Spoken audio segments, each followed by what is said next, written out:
Hello students, इस channel पर आप सभी का स्वागत है। जैसा कि आप सब जानते हैं कि हम असाइनमेंट का सॉल्यूशन चालू है धोरण 11 कॉमर्स का अकाउंट का विभाग सी के अंदर दाखला नंबर 1 और दाखला नंबर 2 आमनोद का हम कर चुके हैं, जिसका लेक्चर आपको यूट्यूब पे मिल जाएगा। आज हम दाखला नंबर 3, दाखला नंबर 4 और 5 भी करने वाले हैं। तो चलिए दाखला नंबर 3 शुरू करते हैं। दाखला नंबर 3 क्या कहता है? નીચેના વ્યવહારો પ્રભુદાસની આમ નોંધમાં નોંધો। પ્રભુદાસ ધંધાનો માલિકનું નામ છે પ્રભુદાસ। પહેલું આમ નોંધ, કેશિયરે જણાવ્યું કે રૂપિયા 5000 કેશ બોક્સમાંથી ચોરાઈ ગયા છે। ધ્યાન રાખજો, શું થયું છે? ચોરાઈ ગયા છે। આ એક નુકસાન છે। જ્યારે પણ ચોરી થાય એને નુકસાન કહેવાય। નુકસાન શું થાય? ઉધાર થાય। ઓકે, અને નુકસાનમાં શું ગયું છે?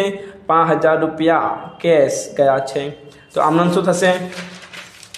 આમ નોંધ થશે ચોરીથી થયેલ નુકસાન ખાતે ઉધાર તે રોકડ ખાતે 5000 રોકડામાં નુકસાન થયું છે તે માટે બાબત જે લખાશે કેશ બોક્સમાંથી નાણાં ચોરાઈ ગયા તેના। ઓકે, બીજો આમ નોંધ, 30000ની ચોપડે કિંમતનું ફર્નિચર આપી 36000નો માલ ખરીદ્યો। શું કહે છે? 36000નો માલ ખરીદ્યો। શું આપી? 30000નું ફર્નિચર આપી। ફર્નિચર આપવાનું, બદલામાં માલ લેવાનું। માલ ધંધામાં આવ્યો, ફર્નિચર ગયો। માલ આવ્યો, જ્યારે પણ માલ આવે ખરીદીથી આવે, ખરીદ ખાતે ઉધાર, અને ફર્નિચર ગયું, ફર્નિચર જાય તો જમા। તો આમનું શું થશે? ખરીદ ખાતે ઉધાર તે ફર્નિચર ખાતે, ધંધામાં માલ આવે છે, માલ આવે તો ઉધાર, ખરીદ ખાતે ઉધાર, ફર્નિચર મિલકત છે, મિલકત જાય છે, મિલકત જાય તો જમા। હવે જો મેં રકમ કેટલા લખ્યા? 36000 રૂપિયા લખ્યા, બરાબર। અહીંયા માલ કેટલાનો છે? માલ છે 36000નો। તો ધ્યાન રાખજો, જ્યારે પણ આવો વ્યવહાર આવે ત્યારે જે ઇમ્પોર્ટન્સ હોય તેનું લખવાનું। અહીંયા ઇમ્પોર્ટન્સ શું છે? અહીંયા ઇમ્પોર્ટન્સ છે ધંધામાં માલ આવે છે તે, બરાબર। તો રકમ લખાશે 36000। ત્રીજી આમ નોંધ, 9000નું અંગત શેરનું ડિવિડન્ડ પેઢીના બેંક ખાતામાં જમા કરાવ્યું। શું કહે છે? કે 9000નું અંગત શેરનું ડિવિડન્ડ, અંગત શેર, અંગત ધ્યાન રાખજો, અંગત શેરનું ડિવિડન્ડ પેઢીના બેંક ખાતામાં જમા કરાવ્યું। એટલે કે જે 9000 છે એ ધંધાનું નથી, એ અંગત છે, માલિકનું છે। માલિક કોણ છે? પ્રભુદાસનું છે। એ ક્યાં આવ્યું? એને શું કર્યું પ્રભુદાસે એને જમા કરી દીધું ધંધાના પેઢીના બેંક ખાતામાં। તો આ શું થશે? આ થશે મૂડી। તો આમને જુઓ, ધંધામાં રૂપિયા પૈસા આવ્યા, બેંક ખાતે ઉધાર તે મૂડી ખાતે 9000। અંગત ડિવિડન્ડ પેઢીના બેંક ખાતામાં જમા કરાવ્યા તેના, બરાબર। બેંક ખાતામાં પૈસા આવ્યા છે એટલે બેંક ખાતે ઉધાર, અને તો ધંધાની મૂડી થશે। જ્યારે પણ માલિક ધંધામાં કઈ વસ્તુ લઈને આવે તો એ શું કહેવાય? મૂડી કહેવાય। પછી કુલ સરવાળો કરી નાખવાનો, સરવાળો થશે 50000।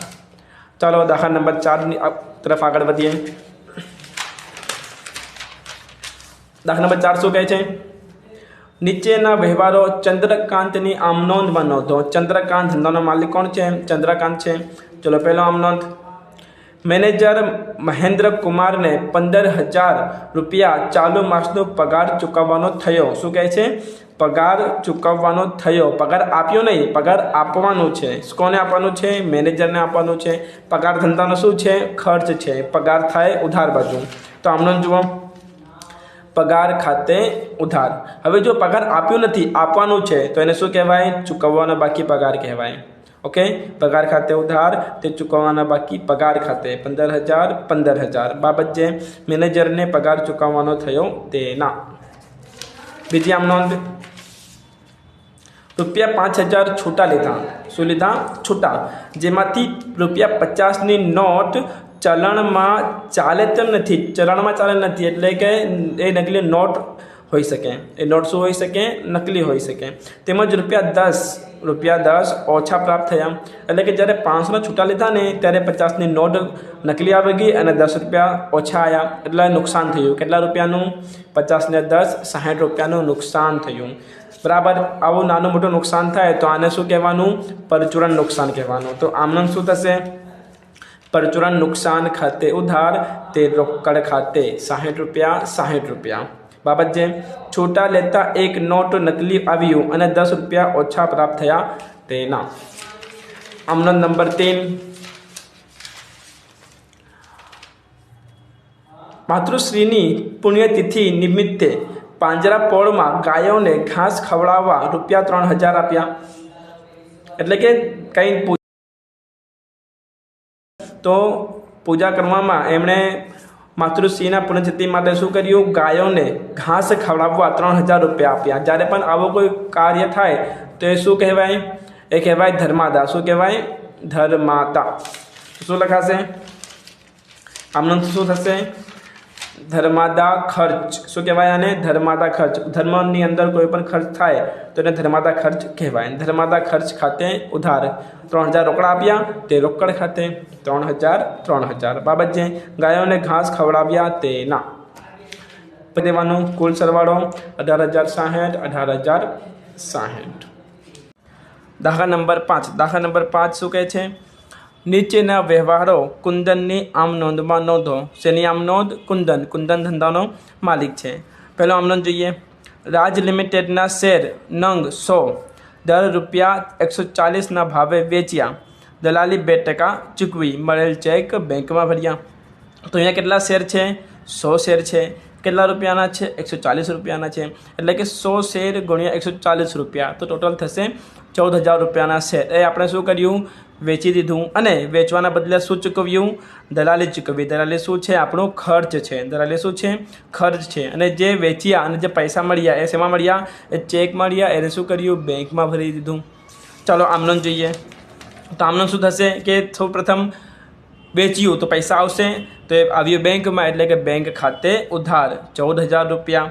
અને દલાલી ખર્ચ થયું છે, દલાલી ખાતે ઉધાર 280। 280 ક્યાંથી આવ્યું?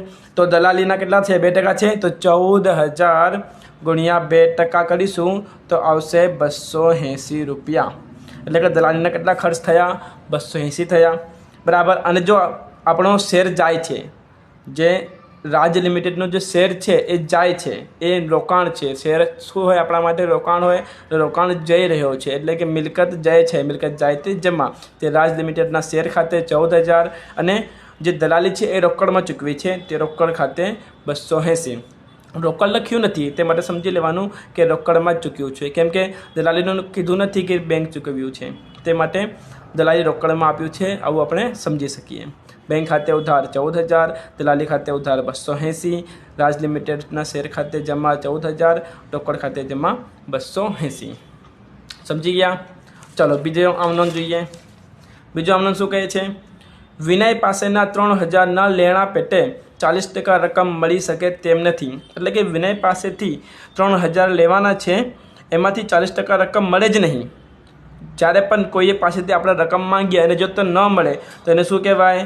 એને કહેવાય ઘાલ ખાત। શું કહેવાય? ઘાલ ખાત। જે માંડીવાળી બાકીની રકમનો ક્રોસ ચેક મળ્યો, એટલે કે 40% સિવાયની જે રકમ મળશે ને 60% એ મળી જશે આપણને। શેમાં મળશે? ચેકમાં મળશે। તો આની આમનો જુઓ। આમનો શું થશે? સૌપ્રથમ ઘાલખાત પડી। ઘાલખાત આપણા શું છે? ધંધા માટે નુકસાન છે। નુકસાન થાય તો ઉધાર, એટલે ઘાલખાત ખાતે ઉધાર કેટલા? 1200। 3000ના 40% કેટલા થશે? 1200। એટલે 3000ના 40% 1200 અને બાકીની રકમ મળી ગઈ તો બેંક ચેક મળ્યું, તો બેંક ખાતે ઉધાર 1800 અને આ પૈસા કોના આપવાના હતા? વિનયને। તે વિનય ખાતે 3000। એટલે કે વિનય પાસેથી 3000 લેવાના હતા, એમાંથી 1200ના ઘાલખાત પડી અને 1800ના ચેક મળ્યા। બાબત છે વિનય પાસેથી 40% સિવાયની રકમનો ચેક મળ્યો તેના। ચલો ત્રીજા આમનો જોઈએ। ત્રીજા આમનો શું કહે છે કે આજ રોજ રૂપિયા 800 વ્યાજ સહિત 10000 બેંક ઓવરડ્રાફ્ટની રકમ ભરી દીધી। એટલે કે 800ના વ્યાજ સહિત શું કર્યું? 10000 રૂપિયા બેંક ઓવરડ્રાફ્ટની ભરી દીધી। બેંક ઓવરડ્રાફ્ટ ધંધાનું દેવું છે, જે રકમ ચૂકવવું પડે છે, તો અહીંયા રકમ ચૂકવ્યું છે કોની સાથે? વ્યાજ સાથે। તો વ્યાજ ધંધાનો ખર્ચ છે, ઓકે। અને જે રકમ ચૂકવો એ પણ ખર્ચ બન્યું, બંને ખર્ચ છે। તો આમનો શું થશે? બેંક ઓવરડ્રાફ્ટ ખર્ચ છે, એટલે કે એની ખાતે ઉધાર 10000 અને વ્યાજ પણ ખર્ચ છે, વ્યાજ ખાતે ઉધાર 800 અને બંને પૈસા કોની પાસે જશે? બેંક પાસે જશે, આપણા ખાતામાંથી પૈસા જશે, બરાબર। તો બેંક થશે જમા 10800। બેંક ઓવરડ્રાફ્ટ ખાતે ઉધાર 10,000, વ્યાજ ખાતે ઉધાર 800 તે બેંક ખાતે 10,800. બાબત જે બેંક ઓવરડ્રાફ્ટ અને તેના વ્યાજના ચૂકવ્યા તેના સરવાળો કરી નાખીએ. કુલ સરવાળો કેટલો થશે? સરવાળો થશે 28,080. ઓકે, આની સાથે આપણો અસાઇનમેન્ટનો આમ નોંધનો ચેપ્ટર પૂરું થાય છે.